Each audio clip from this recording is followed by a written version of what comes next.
بسم اللہ الرحمن الرحیم۔ عزیز طلبہ، ہمارا آج کا سبق اسلامیات میں جس کا عنوان نزول قرآن ہے۔ نبی کریم صلی اللہ علیہ وآلہ وسلم کی عمر مبارک جب 40 سال کی تھی تو اس وقت نبی کریم صلی اللہ علیہ وسلم زیادہ تر وقت جو ہے وہ عبادت میں گزارا کرتے تھے۔ اس حوالے سے آپ صلی اللہ علیہ وآلہ وسلم غار حرا میں تشریف لے جاتے اور وہاں جا کر عبادت کیا کرتے تھے۔ غار حرا یہ مکہ المکرمہ سے تقریباً 3 کلومیٹر کے فاصلے پر ایک غار ہے جس کو جبل نور کہتے ہیں۔ اس جبل نور میں ایک غار، اس کا نام غار حرا ہے۔ تو نبی کریم صلی اللہ علیہ وآلہ وسلم عبادت کی غرض سے غار حرا میں تشریف لے جاتے تھے۔ پھر وحی کی ابتدا کیسے ہوئی؟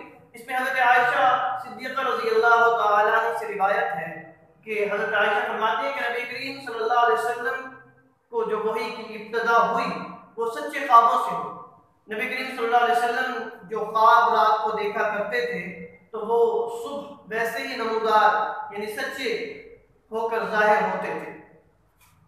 اس کے بعد نبی کریم صلی اللہ علیہ وآلہ وسلم پر یہ سلسلہ چلتا رہا۔ ایک مرتبہ نبی کریم صلی اللہ علیہ وآلہ وسلم غار حرا میں تشریف فرما تھے، عبادت کر رہے تھے کہ جبریل امین علیہ السلام کی آمد ہوئی۔ آپ علیہ السلام سے نبی کریم صلی اللہ علیہ وآلہ وسلم سے حضرت جبریل علیہ السلام نے فرمایا آپ پڑھیے۔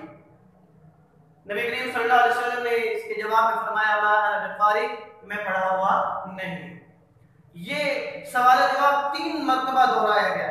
چوتھی مرتبہ حضرت جبریل علیہ السلام نے آپ کو پکڑ کر دبایا اور پھر چھوڑ دیا، اور پھر قرآن کی یہ آیات پڑھی۔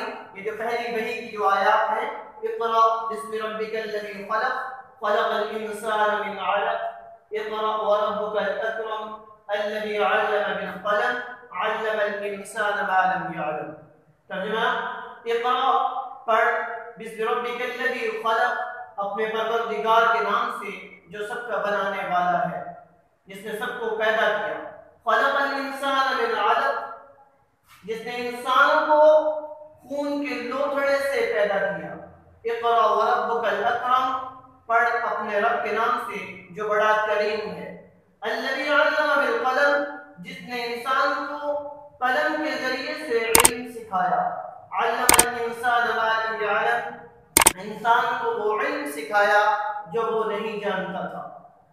پھر نبی کریم صلی اللہ علیہ وسلم پر جب یہ پہلی وحی نازل ہوئی تو وحی کے بعد جو کیفیت ہوئی، آپ صلی اللہ علیہ وسلم پر پہلی وحی کی کیفیت آپ پر بوجھ ثابت ہوئی۔ آپ صلی اللہ علیہ وسلم پر کپ کپی طاری ہو گئی۔ آپ صلی اللہ علیہ وسلم اسی حالت میں گھر پہنچے اور اپنی اہلیہ محترمہ حضرت خدیجہ الکبریٰ رضی اللہ تعالی عنہا سے فرمایا کہ مجھے چادر اوڑھا دو۔ حضرت خدیجہ الکبریٰ رضی اللہ تعالی عنہ نے آپ صلی اللہ علیہ وسلم پر چادر اڑھائی۔ جب آپ صلی اللہ علیہ وسلم کی حالت کچھ بہتر ہوئی تو آپ صلی اللہ علیہ وآلہ وسلم نے یہ سارا واقعہ حضرت خدیجہ الکبریٰ رضی اللہ تعالی عنہ کے سامنے بیان کیا۔ جب حضرت خدیجہ الکبریٰ رضی اللہ تعالی عنہ نے یہ واقعہ سنا تو آپ کو ان خوبصورت الفاظ میں تسلی دی اور فرمایا کہ اللہ تعالیٰ آپ کو ہرگز ناکام نہیں فرمائے گا۔ آپ صلی اللہ علیہ وآلہ وسلم رشتہ داروں کو باہم جوڑنے والے ہیں، آپ لوگوں کی مشکلات برداشت کرنے والے ہیں، آپ فقیروں کو مال عطا کرتے ہیں، آپ مہمان نواز ہیں، اس لیے اللہ تعالیٰ آپ کو ہرگز ناکام نہیں فرمائے گا۔ ان خوبصورت الفاظ میں مسلمانوں کے لیے بھی ایک درس ہے کہ اگر ہم مسلمان ان چاروں خوبیوں کو اپنا لیں تو اللہ تعالیٰ ہمیں جو ہے تمام مشکلات سے وہ نجات دیں گے اور دنیا و آخرت میں ہمارے لیے آسانیاں پیدا کریں گے۔ تو امید یہ ہے کہ آج کا عنوان، آج کا سبق آپ کو سمجھ آ گیا ہوگا۔